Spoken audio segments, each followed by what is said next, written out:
Bom dia, gente! Sejam bem-vindos. Começamos hoje o livro de Jonas, um dos livros mais conhecidos da Bíblia, muito provavelmente. Aqui na minha introdução fala que até por não cristãos, provavelmente esse é um dos livros mais divulgados aí, em especial pelo ocorrido com Jonas, quando ele é ali jogado no mar e engolido por um peixe grande que as pessoas insistem em dizer que é uma baleia. Mas em momento nenhum fala na Bíblia que é uma baleia, podendo, portanto, ser um tubarão. Eu fico me perguntando por que as pessoas não pensaram em um tubarão, né? Seria mais talvez porque teria triturado e ele não ficaria lá 3 dias e 3 noites.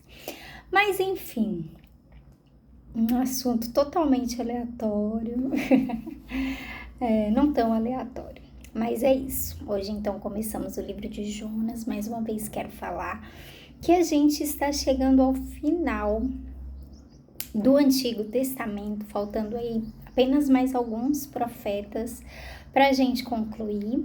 E concluindo, a gente vai ter uma alteração aqui na logística da nossa live, ou melhor, vídeo gravado. Mas não no andamento, né? Não que a gente vai parar, em nome de Jesus, não. Mas é isso. Eu sugiro que quem ainda não tá no Instagram, segue lá, Nina Avelar. Eu vou deixar mais vezes aqui na minha descrição, né? E quem não tá no YouTube também segue lá, porque a gente, né, provavelmente vai dar sequência ao Novo Testamento somente pelo YouTube. Já deixando aqui essa informação. Que mais? Eu acho que é isso. E aí, passando pelas nossas breves palavras do livro de Jonas, né? Como eu disse aqui, a introdução vai falar um pouquinho sobre esse livro ser amplamente conhecido aí por pessoas cristãs ou não. E vai falar também da como é que se diz? Semelhança, né? Como é que se diz? Alguém do nosso nível, vai colocar aqui, né? Alguém que a gente se identifica rapidamente com Jonas. Por quê? Porque Jonas foi aquele que teve dificuldade em cumprir o propósito e o chamado de Deus, né? Então, quem nunca? Então, aqui vai dizer um pouquinho sobre isso, vai falar, aqui está alguém do nosso nível, mesmo quando ele consegue acertar alguma coisa, como finalmente ir lá pregar em Nínive, Jonas ainda erra por ficar irado com Deus. E aí, ele vai também dar ali um contexto ali, né, da época de Jonas, do porquê que Jonas estava resistindo também em ir pregar para o povo ali de Nínive, que era o povo da Assíria. Nínive era a capital do antigo reino da Assíria. Então, e vai dizer o seguinte sobre eles: a ideia de Deus ter compaixão dos assírios era impensável. A Síria praticava guerra por meio do terrorismo e da devastação ambiental. Era um reino definitivamente maligno. Como pode Deus amar gente assim? Então, nós aqui trazendo para os nossos dias atuais, era como ali amar o povo do Hamas, amar o povo na época daquele, como é que era aquela sigla? ISIS, né? ISIS era amar quem mais? Gente totalmente que desmata, esse tipo de, sem ter nenhuma causa, né? Sem ter nenhuma razão, circunstância, motivo válido para isso, né? Então era impensável, era tipo assim, tá brincando que o Senhor tá querendo me usar para isso. Mas a gente ontem falou lá em Obadias sobre esse nosso chamado de que e não somente com os filhos de Deus, mas também com os não filhos de Deus, que nós somos esses responsáveis por reconciliar o homem com Deus. E aqui então Jonas está tendo essa missão. Jonas era o significado do nome de Jonas é pomba, o significado ele era filho de Amitai, e o significado da palavra Amitai quer dizer minha verdade. Ou seja, muito provavelmente aquela família tinha uma verdade própria, uma coisa no qual eles acreditaram que Deus era, e quando Deus revelou de maneira diferente, eles viraram e falaram: o quê? Isso não é Deus não, que horror! Mas era Deus e Jonas sabia, sabe? Sabe quando você sente assim um pulsar diferente no seu coração, e você sabe que ainda que possa parecer absurdo, é o Senhor falando. É isso, o dia tá bem bonito por aqui, eu tive que fechar, porque senão vocês, né, a nossa visualização aqui fica ruim, e a gente tem que pensar nisso tudo. Mas eu preferia que vocês vissem a claridade do dia, não me vissem. Enfim, vocês depois me falam o que vocês preferem, a claridade ou eu. Vamos orar, gente, vamos orar, começar esse dia, esse livro, orando, pedindo para Deus nos dar entendimento, sabedoria, porque esse também é um livro e um capítulo onde até Jesus vai falar, né? Jesus vai falar: vocês não vão receber sinal nenhum, senão de Jonas. E é exatamente neste capítulo que a gente vai ver o sinal que o Senhor quer ali comunicar, né, ao povo sobre sobre esse livro, sobre esse filho amado de Deus, que foi Jonas. Amém? Então, bora. Amém, Deus. Obrigada pelo dia de hoje. Obrigada, Deus, por sua presença se manifestar, Deus, em cada coisa, sabe, Deus? Tudo da natureza revela a sua glória, revela o seu domínio, revela a sua natureza, a sua bondade, a sua fidelidade, o seu poder, a sua soberania. Sabe, Deus, revela o Senhor. Muito obrigada, Deus. Nós aqui hoje vamos falar sobre esse mar bravio, né? Essa tempestade que alcançou aquele barco onde Jonas estava. E o Senhor, sabe, no controle, no governo de tudo isso que acontece, seja no mar, seja na terra, seja no céu, seja onde for, o Senhor tem o governo. Portanto, Deus, em nome de Jesus, que nós possamos nos render ao teu governo e ao teu chamado. Nós oramos e te pedimos que abra os nossos olhos, os nossos ouvidos e o nosso entendimento para ouvir e entender a sua mensagem para nós, em nome de Jesus. Amém? Então, bora. Vai dizer assim: certo dia o Senhor Deus disse a Jonas, filho de Amitai: apronte-se, vá à grande cidade de Nínive e grite contra ela, porque a maldade daquela gente chegou aos meus ouvidos. Jonas se aprontou, mas fugiu do Senhor, indo na direção contrária. Ele desceu a Jope e ali encontrou um navio que estava de saída para a Espanha. Pagou a passagem e embarcou a fim de viajar com os marinheiros para a Espanha, para longe do Senhor. No entanto, Deus mandou um forte vento e houve uma tempestade no mar. Era tão violenta que o navio estava em perigo de se partir ao meio. Os marinheiros ficaram com muito medo e gritavam por socorro, cada um ao seu Deus. E para que o navio ficasse mais leve, jogaram a carga no mar. Porém, Jonas tinha descido ao porão e ali havia se deitado e caído num sono profundo. O capitão do navio o encontrou ali e disse: como é que você está aí dormindo? Levante-se e peça socorro ao seu Deus. Pode ser que ele tenha pena de nós e não deixe a gente morrer. Os marinheiros disseram uns aos outros: vamos tirar a sorte para descobrir quem é o culpado de estarmos neste perigo. Eles fizeram isso e o nome de Jonas foi sorteado. Então lhe perguntaram: agora diga, quem é o culpado de tudo isso? O que você está fazendo aqui? De onde você vem?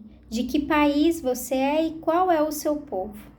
Eu sou hebreu, respondeu Jonas, e adoro o Senhor, o Deus do céu que fez o mar e a terra.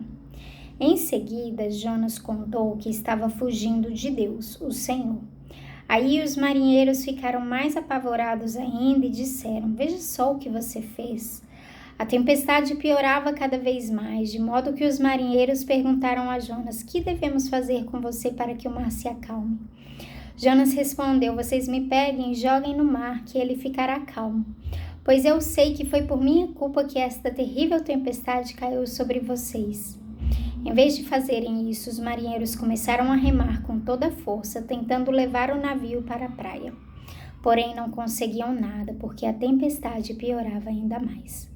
Então, oraram bem alto assim: Ó Senhor Deus, não nos castigues com a morte, por tirarmos a vida deste homem. Pois és tu, ó Senhor, quem está fazendo isso, e o que está acontecendo é da tua vontade. Em seguida, os marinheiros pegaram Jonas e o jogaram no mar, e logo o mar se acalmou. Eles ficaram com tanto medo do Senhor que lhe ofereceram um sacrifício e lhe fizeram promessas. O Senhor ordenou que um grande peixe engolisse Jonas, e ele ficou dentro do peixe 3 dias e 3 noites. Cada versículo nesse capítulo é importante e a gente tiraria 1000 lições deles. Porém, com a falta de tempo que eu tenho, só tenho mais 4 minutinhos, eu vou me apegar aqui ao versículo 9, 10 e talvez 11 e 12, que vai dizer assim, vamos no 8. Quando então o marinheiro desce ali na polpa, no porão do navio, do barco, não sei, e descobre que tem alguém lá dormindo, enquanto todo mundo tá lá em cima, desesperado, jogando as cargas no mar. Jonas foi para baixo daquele navio e estava ali num sono profundo, um sono de quem não quer contato com a realidade. E isso vai falar muito sobre o início do capítulo. Mas aí, para a gente não se estender, olha só. Então lhe perguntaram: agora diga, quem é o culpado de tudo isso? Eles, o pessoal ali se reuniu em volta de Jonas e falando... o nome de Jonas foi sorteado, eles tiraram a sorte e descobriram que era exatamente aquele homem que era meio que o culpado, né? Eles entendiam que aquilo ali, Deus estava apontando para alguém, a sorte estava apontando para alguém que era o culpado daquilo ali. Então, eles viraram e falaram: cara, alguma coisa você fez, você deve ter matado alguém e entrado no nosso barco, você deve ter feito alguma coisa de errado e agora esse mal está vindo sobre nós. Então, lhe perguntaram: agora diga, quem é o culpado de tudo isso? O que você está fazendo aqui? De onde você vem e de que país você é? E qual é o seu povo?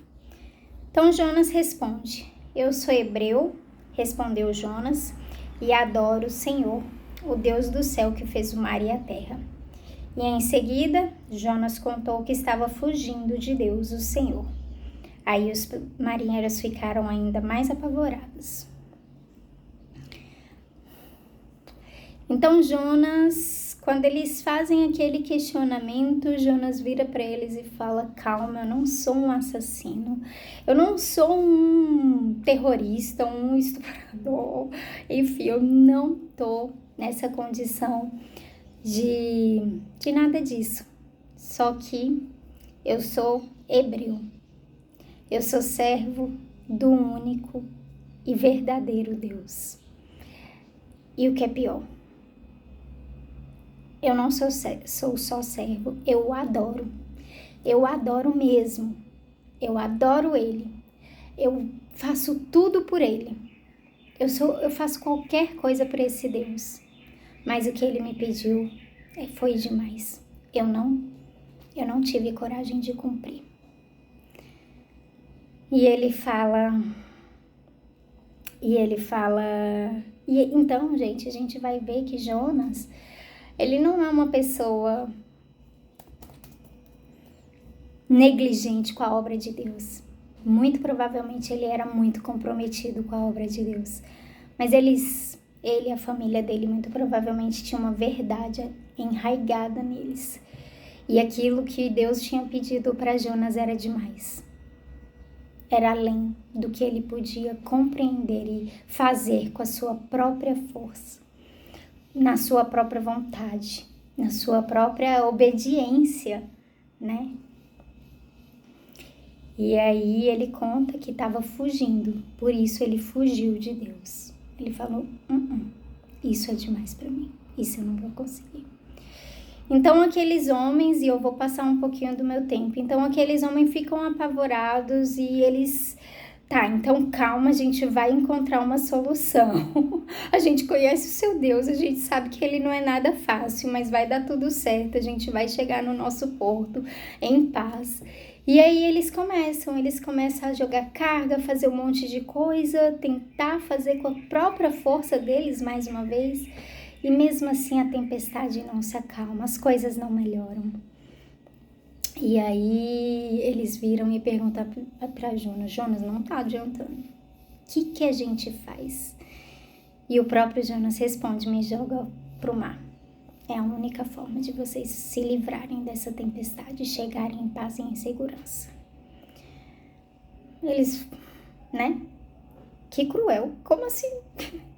Como assim? Seu Deus vai deixar a gente fazer isso com você? Eles falam, de maneira nenhuma, a gente não vai fazer isso com você, Jonas. A gente não pode fazer isso. E eles vão lá e tentam fazer mais coisa e não dá certo. Algumas vezes a gente vai precisar, sei lá, jogar pessoas, jogar coisas que a gente acredita ser de Deus, né? Pra fora da nossa vida, pra fora do nosso barco. Enfim, e aí eles lançam ali Jonas no mar e tudo se acalma, tudo volta a ser como antes e eles ficam assim, meu Deus, o que acabou de acontecer aqui? E ainda assim eles estão temerosos, né? E eles, pelo visto, eles se convertem ali mesmo, se batizam, brincadeira, mas eles vão oferecer sacrifícios a Deus, né? E diz que nesse momento o grande peixe engole ali Jonas e ele fica na barriga do peixe durante 3 dias e 3 noites. É muito similar ali ao que aconteceu com Jesus, porque Jesus mais pra frente vai falar sobre esses 3 dias e 3 noites, mais uma vez sobre a morte dele. Então é isso, então é por aí o livro de Jonas, eu vou parar por aqui, devo colocar mais alguma coisa na legenda. E é isso, Deus abençoe.